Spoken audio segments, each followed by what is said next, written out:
ಓಂ ನಮೋ ನಾರಾಯಣ. ಓಂ ನಮೋ ನಾರಾಯಣ. ಇವಾಗ ಏನು ಮಾತಾಡೋದು, ಏನು ಹೇಳೋದು? ನನ್ನ ಹೆಸರು ನಾಗೇಂದ್ರ ಪಂಡಿತ್ ಅಂತ. ನಾನು ಒಂದು ಯೂಟ್ಯೂಬ್ ಮಾಡಿದ್ದೀನಿ. ನನ್ನ ಯೂಟ್ಯೂಬು ನಾಗೇಂದ್ರ ಪಂಡಿತ್ ಯೂಟ್ಯೂಬ್ ಅಂತ. ನೀವೆಲ್ಲರೂ ಒಂಚೂರು ಗಮನ ಇಟ್ಟು ಕೇಳಿಸ್ಕೊಳ್ಳಿ. ನನಗೆ ಮುಂದೆ ಹೋಗೋದಕ್ಕೆ ಅನುಕೂಲ ಮಾಡಿಕೊಡಿ. ಒಂದು ಸಬ್ಸ್ಕ್ರೈಬ್ ಮಾಡಿ, ಒಂದು ಶೇರ್ ಮಾಡಿ, ಇಷ್ಟೇ ನಾನು ಕೇಳ್ಕೊಳ್ಳೋದು. ಆಮೇಲೆ ಒಂದು ದಿವಸ ಜಾಸ್ತಿ ಆಗುತ್ತೆ, ಒಂದು ದಿವಸ ಕಮ್ಮಿ ಆಗುತ್ತೆ. ಯಾಕೆ ನನ್ನ ಮೇಲೇನು ಇಷ್ಟ ಇಲ್ವಾ? ಯಾಕೆ ಈ ಥರ ಮಾಡ್ತಾಯಿದ್ದೀನಿ ಅಂತ ಗೊತ್ತಿಲ್ಲ, ತಿಳಿಸಿ. ಮತ್ತು ಇವತ್ತೇನು ಹೇಳೋಕ್ಕೆ ಬಂದಿದ್ದೀನಿ ಅಂದರೆ ಒಂದು ಚಿಕ್ಕ ನ್ಯೂಸು. ದೊಡ್ಡದೇನೋ ಹೇಳೋಕ್ಕೆ ಬರೋಲ್ಲ ನನಗೆ. ಚಿಕ್ಕ ನ್ಯೂಸ್ ಹೇಳ್ತೀನಿ. ಚಿಕ್ಕ ನ್ಯೂಸ್ ಪ್ರಕಾರ ಇವತ್ತು ಛೋಟಾ ನ್ಯೂಸ್. ಅದ್ರ ಪ್ರಕಾರ ಇವತ್ತೇನಾಗಿದೆ ಹೆಂಗಂತಂದರೆ, ಇವರು ಯಾರು ಡಿ ಕೆ ಶಿವಕುಮಾರ್ ಅವರು ಅಸ್ಸಾಮಲ್ಲಿ ಇದ್ದುಕೊಂಡು ಅಸ್ಸಾಮಿಂದನೇ ಇಲ್ಲಿ ಆಪ್ರೇಟ್ ಮಾಡ್ಕೊಂಡಿದ್ದಾರೆ. ಏನಂತ ಆಪ್ರೇಟು? ಅವರ ಎಮ್ ಎಲ್ ಎಗಳನ್ನೀಗ 20 ಜನ ಎಮ್ ಎಲ್ ಎಗಳನ್ನೀಗ ರಾಜೀನಾಮೆ ಕೊಡೋದಕ್ಕೆ ತಯಾರು ಮಾಡಿದ್ದಾರೆ. 20 ಜನ ಎಮ್ ಎಲ್ ಎಗಳನ್ನೀಗ ರಾಜೀನಾಮೆ ಕೊಡಿಸೋದಕ್ಕೆ ಏನು ಬೇಕೋ ಅದಕ್ಕೆ ಎಲ್ಲ ತಯಾರಿ ನಡೀತಾ ಇದೆ ಅಂತ ಸುದ್ದಿ. ಎಲ್ಲ ಯೂಟ್ಯೂಬ್ನವ್ರ ಸುದ್ದಿನೇ. ಇದೇನು ನನಗೆ ಸ್ವಂತ ವಿಷಯ ಏನಲ್ಲ. ಆದರೆ ಹೇಳಲಿಲ್ಲ ಹಂಗಂದರೆ ಸಮಾಧಾನ ಇರೋಲ್ಲ. ನಮಗೊಂದು ಸತಿ ವಿಷಯ ಗೊತ್ತಾಗೋದ್ಮೇಲೆ ನಾವು ನಿಮಗೆ ಅದನ್ನೀಗ ಮುಟ್ಟಿಸಿದ್ರೆ ಒಂದು ಸ್ವಲ್ಪ ಸಮಾಧಾನ ಆಗುತ್ತೆ. ಇವರು ಯಾರು ನಮ್ಮ ಸಿದ್ದರಾಮಯ್ಯವರು ಮಾಡ್ತಕ್ಕಂಥದ್ದು ಮತ್ತು ನಡವಳಿಕೆಗಳು ಸರಿ ಇಲ್ಲ ಅಂತ ಅನಿಸುತ್ತೆ ನನಗೆ. ಸಿದ್ದರಾಮಯ್ಯರ ನಡವಳಿಕೆ ಹೆಂಗಿದೆ ಹೆಂಗಂತಂದರೆ, ಸರ್ವಾಧಿಕಾರಿ ನಾನೇ, ನನ್ನನ್ನು ಬಿಟ್ಟರೆ ಬೇರೆ ಏನೂ ಇಲ್ಲ. ಮತ್ತೇನು ಗೊತ್ತಾ, ಅಹಿಂದ ಗ್ರೂಪು ಈಗ ಡೆಲ್ಲಿಗೆ ಹೋಗುತ್ತಂತೆ. ಡೆಲ್ಲಿಗೆ ಹೋಗ್ಬಿಟ್ಟು ಅವರ ಯಾರು ಮಿಸ್ಟರ್ ಅಹಿಂದ ನಾಯಕ ರಾಹುಲ್ ಗಾಂಧಿಯವ್ರನ್ನೀಗ ಭೇಟಿಯಾಗಿ, ಅವರು ಒಂಥರ ಅಹಿಂದ ನಾಯಕನೇ, ಇನ್ನೇನು ಹಿಂದ ನಾಯಕ ಅಲ್ಲ.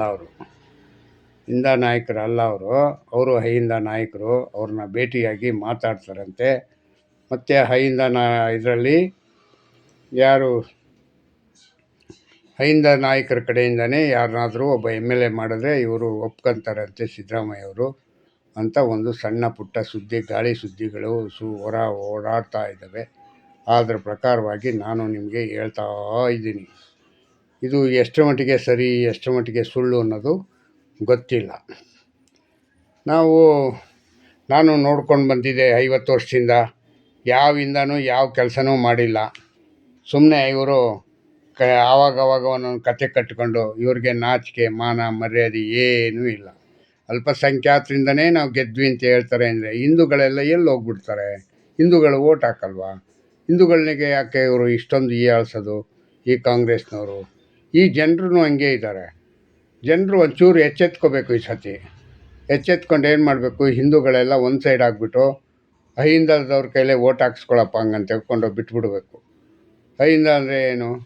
ಅಲ್ಪಸಂಖ್ಯಾತರು ಮತ್ತು ಹಿಂದುಳಿದ ವರ್ಗ ಎರಡೇ ಅಂತೆ. ಅಲ್ಲ, ಹಿಂದುಳಿದ ವರ್ಗನೂ ಇಲ್ಲ. ಅದು ಮುಸ್ಲಿಮ್ನವರಿಂದನೇ ನಾವು ಅಧಿಕಾರಕ್ಕೆ ಬಂದದ್ದು ಅಂತ ಡಿ ಕೆ ಶಿವಕುಮಾರ್ ಒಂದು ಕಡೆ ಹೇಳಿದ್ರು, ಯಾರು ನಮ್ಮ ಸಿದ್ದರಾಮಯ್ಯನವರು ಒಂದು ಕಡೆ ಹೇಳಿದ್ರು, ಮತ್ತು ಅವರು ಎಸ್ ಸಿ ಮಾದೇವಪ್ಪನವರು ಒಂದು ಕಡೆ ಹೇಳಿದ್ರು. ನಿಮ್ಮಿಂದ ನಮಗೆ ಸಹಾಯ ಆಗೈತೆ.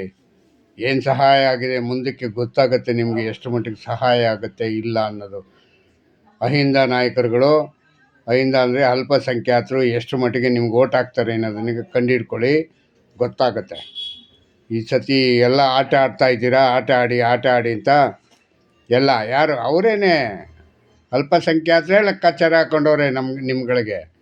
ನಿಮ್ಗೆ ಸರಿಯಾದ ಪಾಠ ಕಲಿಸಿದ್ರೇ ನೀವು ಕಲಿಯೋದು. ಬುದ್ಧಿ ಇಲ್ಲದೇವ್ರು ಅಲ್ಲಿವರೆಗೂ ಕಲಿಯೋಲ್ಲ. ಅರ್ಥ ಆಯ್ತಾ? ನೀವು ಕಲಿಯೋಲ್ಲ. ನೀವು ಈಗಾಗಲೇ ಏನೋ ಒಂದು ವಿಷಯ ಬಿಡೋದು. ಹೆಂಗೋ ರಾಜ್ಯದಲ್ಲಿ ಏನು ಕೆಲಸ ನಡೀತಾ ಇಲ್ಲ. ಕೆಲಸ ನಡೀತಾ ಇರೋದಕ್ಕೆ ಇದೊಂದು ಕತೆ ಹೇಳ್ಕೊಂಡು ಯಾವುದೋ ಮುಖ್ಯಮಂತ್ರಿ ಆಗ್ತಾರೆ ಡಿ ಕೆ ಶಿವಕುಮಾರ್ ಅಂತ ಹೇಳ್ಕೊಂಡು ಸುದ್ದಿ ಬಿಡೋದು. ಸಿದ್ದರಾಮಯ್ಯ ಮಾತ್ರ ಆರಾಮಾಗಿ ಇಲ್ಲಿಂದ ಅಲ್ಲಿಗೆ, ಅಲ್ಲಿಂದ ಇಲ್ಲಿಗೆ ತಿಂಗಳಗಟ್ಟಲೆ ಆಫೀಸ್ಗೆ ರೌಂಡ್ ಹಾಕ್ಕೊಂಡು ತಿಂಗಳ ಸಂಬಳ ಎಣಿಸ್ಕೊಳಕ್ಕೆ ಏನು ಬೇಕೋ ಸಿದ್ದರಾಮಯ್ಯ ಮತ್ತು ಎಮ್ ಎಲ್ ಎಗಳು ಎಲ್ಲರಿಗೂ ಅವ್ರಿಗೆ ಬೇಕಾಗಿರೋದು ತಿಂಗಳ ಸಂಬಳ ಬೇಕು ಅಷ್ಟೇ. ಇನ್ನೇನು ಬೇಕಾಗಿದೆ ಅವ್ರಿಗೇನು ರಾಜ್ಯದ ಜನತೆಗೆ ಒಳ್ಳೆಯದಾಗಿಲ್ಲ, ಕೆಲಸ ಆಗಿಲ್ಲ ಯಾವುದಾದ್ರೂ ಯೋಚನೆ ಮಾಡೋರ? ಏನೂ ಯೋಚನೆ ಮಾಡಿಲ್ಲ. ನನಗನ್ನಿಸ್ತಿದ್ದ ಪ್ರಕಾರ ನಾನು ಹೇಳ್ತಾ ಇದ್ದೀನಪ್ಪ. ನಾನು ಯಾವ ಪತ್ರಕರ್ತರದ್ದು ಮತ್ತು ಯಾವುದು ಕಾಪಿ ಹೊಡೆದು ಹೇಳ್ತಾ ಇಲ್ಲ. ಈ ಮಾತು ಮಾತ್ರ ಸಿದ್ದರಾಮಯ್ಯವರು, ನನ್ನ ವೈಯಕ್ತಿಕ ವಿಚಾರವಾಗಿ ಯೋಚನೆ ಮಾಡಿದ್ರೆ ಸಿದ್ದರಾಮಯ್ಯವರು ಸರ್ಕಾರದಲ್ಲಿ ಕೆಲಸ ಮಾಡೋಕ್ಕಾಗದೆ ಕೆಲಸ ನಡೆಯಲ್ಲ ಅಂತ ಹೇಳ್ತಾರೆ. ಮತ್ತು ಕೆಲಸ ಇದನ್ನೀಗ ವಿರೋಧ ಪಕ್ಷದವರು ಎಲ್ಲಿ ಮಾತು ತೆಗಿತಾರೆ ಹೆಂಗಂತ ಹೇಳ್ಕೊಂಡು ಈ ಅಲ್ಲಿ ಮುಖ್ಯಮಂತ್ರಿ ಇಲ್ಲಿ ಮುಖ್ಯಮಂತ್ರಿ ಅಂತ ಹೇಳ್ಕೊಂಡು ದಿನ ತುಂಬಿಸ್ತಾ ಇದ್ದಾರೋ ವಿನಃ ಬೇರೆ ಏನೂ ದಾರಿ ಇಲ್ಲ ನನಗೆ ಗೊತ್ತಾದಾಗೆ. ಅವಾಗ ಅದ್ರ ವಿಷಯನೇ ಇರಲ್ವಲ್ಲ. ಯಾವ ರೋಡಾದ್ರೂ ಕೆಲಸ ಆಗಲಿಲ್ಲ ಹಂಗಂದ್ರೆ ಅವ್ರಿಗೇನಾಗಬೇಕು? ರೋಡಾರು ಆಗಲಿ ಏನಾರು ಆಗಲಿ ಅವ್ರಿಗೇನಾಗಬೇಕು? ಯಾವ ರೋಡ್ ಕೆಲಸ ಇಲ್ಲದೆ ಹೋದ್ರೂ ಅವ್ರಿಗೆ ತೊಂದರೆ ಇರೋಲ್ಲ. ಬೇಕಾಗಿರೋದೇನು?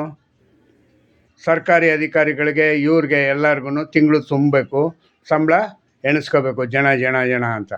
ಮತ್ತು TA ಆಳು ಮೂಳು ಕಸ ಕಡ್ಡಿ ಅಂದ್ಕೊಂಡು ಎಲ್ಲ ಎಣಿಸ್ಕೊಳಕ್ಕೇನು ಬೇಕು? ನಿಮಗೆಲ್ಲ ಈ ಥರ ಎಲ್ಲ ಮಾಡಿದಾಗ ನಿಮಗೆಲ್ಲ ಇವತ್ತೆಲ್ಲ ನಾಳೆ ಅದರದ್ದು ಪರಿಣಾಮ ಗೊತ್ತಾಗುತ್ತೆ. ಸರ್ಕಾರದ ಹಣನೀಗ ಈ ಥರ ಎಲ್ಲ ಪೋಲ್ ಮಾಡೋದು ಸರಿಯಾದ ಕ್ರಮ ಅಲ್ಲ. ಅರ್ಥ ಆಯ್ತಾ? ಸರಿಯಾದ ಕ್ರಮ ಅಲ್ಲ. ನೀವು ಅದನ್ನೀಗ ಆಲೋಚನೆ ಮಾಡಬೇಕು. ಅವರ ಸಂಬಳ ತಗೊಂಡಿದ್ದ ತಕ್ಕಾಗಿ ಅವ್ರಿಗೆ ತಕ್ಕಂತೆ ನಾವು ಒಂದಷ್ಟು ಕೆಲಸ ಮಾಡೋಣ. ನಾವು ವಹಿಸ್ಕೊಂಡಿದ್ದು ಕೆಲಸ ಮಾಡಲಿಲ್ಲ ಹಂಗಂತಂದರೆ ಹೆಂಗೆ ಅನ್ನೋದು ಆಲೋಚನೆ ಇರಬೇಕು. ಮಿಸ್ಟರ್ ಸಿದ್ದರಾಮಯ್ಯ ಅವರೇ, ನೀವೇ ರಾಜ್ಯದ ಪ್ರಥಮ ಪ್ರಜೆ. ರಾಜ್ಯದ ಪ್ರಥಮ ಪ್ರಜೆ ಯಾರು ಅಂದರೆ ನೀವು ಮತ್ತು ರಾಜ್ಯಪಾಲರು. ರಾಜ್ಯಪಾಲರಿಗೇನು ನೀವೇನು ಬರೆದು ಕೊಟ್ಟಿರ್ತೀರೋ ಅದನ್ನು ಓದ್ತಾರೆ ಅವರು. ನೀವೇ ಸರಿಯಾಗಿ ಈಗ ದಾರಿನಲ್ಲಿ ಹೋಗಲಿಲ್ಲ ಹಂಗಂತಂದರೆ ರಾಜ್ಯಪಾಲರು ಏನು ಮಾಡಬೇಕಾಗತ್ತೆ? ನೀವು ಜನನಾಯಕ, ಜನರಿಂದ ಬಂದಂಥ ಪ್ರಥಮ ಪ್ರಜೆ. ಅವರು ಇವರು ಸೆಂಟ್ರಲ್ ಗೌರ್ಮೆಂಟಿಂದ ಆಯ್ಕೆ ಮಾಡಿ ಕಳಿಸಿರ್ತಕ್ಕಂಥ ರಾಜ್ಯಪಾಲರು. ರಾಜ್ಯಕ್ಕೆ ಅನುಕೂಲ ಆಗಾಗಿ ಏನಾದರೂ ಒಂದು ಕೆಲಸ ಯಾರಾದರೂ ಒಂದು ಆಲೋಚನೆ ಮಾಡೋರು ಇದ್ದೀರಾ? BJPಯವ್ರೂ ಅಷ್ಟೇ. BJPಯವ್ರೂ ಯಾವುದೂ ಗುರುತಿಸ್ತಾ ಇಲ್ಲ. ಯಾವುದೂ ಇಂಥದ್ದು ಕೆಲಸ ಆಗಬೇಕು ಅಂತ, ಇಂಥದ್ದು ಆಗಿಲ್ಲ ಹಂಗಂತ ತೋರಿಸ್ತಾ ಇಲ್ಲ. ಯಾಕೆಂದರೆ ನೀವು ಕೆಲಸನೇ ಮಾಡಿಲ್ವಲ್ಲ, ಅದಕ್ಕೆ ಯಾವ ಕೆಲಸನೂ ಇಲ್ಲ. ಯಾವುದನ್ನು ಗುರ್ಸೋದು? 1 2 3 10 ಕೆಲಸನೂ ಮಾಡಿಲ್ಲ ಅಂದರೆ 10 ಕೆಲಸ ಮಾಡಿಲ್ಲ ಅಂತ ಹೇಳೋಕ್ಕಾಗಲ್ಲ. ಅವ್ರಿಗೆ ನಾಚಿಕೆ ಹೇಳೋನಿಗೇನೆ. ಯಾಕೆ? ಕೆಲಸನೇ ಮಾಡಿಲ್ವಲ್ಲ. ಇದು ದೊಡ್ಡ ಸಮಸ್ಯೆ. ಏನು ಯಾವಾಗ ನೋಡು 8 ತಿಂಗಳಾಯ್ತು. 8 ತಿಂಗಳಿಂದನೂ ಮುಖ್ಯಮಂತ್ರಿ ಸುದ್ದಿ ಒಂದು ಮಾತ್ರ ಐತೆ. DK ಶಿವಕುಮಾರ್ ಮುಖ್ಯಮಂತ್ರಿ ಅಂತೆ. ಅವರು ಈಗ ರೆಸಾರ್ಟ್ಗೆ ಹೋಯ್ತವ್ರಂತೆ. 20 ಜನ ರಾಜೀನಾಮೆ ಕೊಡ್ತಾರಂತೆ. ಮತ್ತು 40 ಜನ ಸೈಡಲ್ಲಿ ಕೂತವ್ರಂತೆ. ಇದು ಯಾವುದೋ ಫಾರಿನ್ ಟ್ರಿಪ್ಗೆ 10 ಜನ ಹೋಗವ್ರಂತೆ, 13 ಜನ ಹೋಗವ್ರಂತೆ. ಇದೇ ಆಗೋಯ್ತು ಸುದ್ದಿ. ನ್ಯೂಸ್ಗೆ, ಪೇಪರ್ನವ್ರಿಗೆ, ಪತ್ರಕರ್ತರಿಗೆ ಇದೇ ಸುದ್ದಿ. ಇದನ್ನೇ ಎಲ್ಲರೂ ತಿರ್ಗಾ ಮರ್ಗ, ಅದೇ ಹೇಳು ಅದೇ ಬಿಡು, ಅದೇ ಬಾಣ ಅದೇ ಇದು. ಯಾವಾಗ ಏನು ಮಾಡಿದ್ರು ನಾವು ಮಾಡ್ತಾ ಇರೋದು ಸರಿನಾ ಸುಳ್ಳ, ಯಾಕೆ ಹಿಂಗಾಯಿತು ಅಂತ ಅನ್ನೋದನ್ನು ಒಂದು 10 ನಿಮಿಷ ಯೋಚನೆ ಮಾಡೋಷ್ಟು ಪರಿಜ್ಞಾನ ಇಲ್ವಾ ನಿಮಗೆ ಮಿಸ್ಟರ್ ಸರ್ಕಾರ ನಡೆಸ್ತಕ್ಕಂಥವ್ರೆ? ನಿಮ್ಮ ಹೆಸರುಗಳು ಹೇಳೋಕ್ಕೂ ನನಗೆ ನಾಚಿಕೆ ಆಗ್ತಾಯಿದೆ. ಈಗ ಯಾರು ಸರ್ಕಾರ ನಡೆಸ್ತೀರ ಅಂತ ಗೊತ್ತಿಲ್ಲ. ಈಗ ಯಾಕೆ ಹೇಳಿ? ಏನು ಇಬ್ಬರಾದರೆ ಓಕೆನಪ್ಪ ಅನ್ಬೋದು.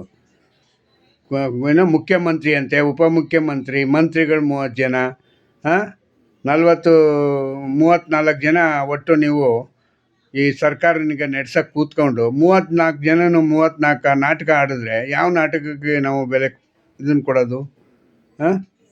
ಹೇಳಿ, ಯಾವ ರೀತಿ ಉತ್ತರ ಕೊಡೋದು ಹೇಳಿ?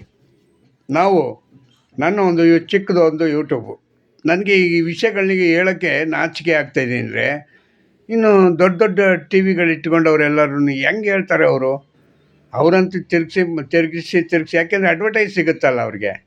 ಅಡ್ವರ್ಟೈಸ್ಗೋಸ್ಕರ ಅವರು ತಿರುಗಿಸಿ ಅದನ್ನೇ ಹೇಳ್ತಾ ಇರೋದು.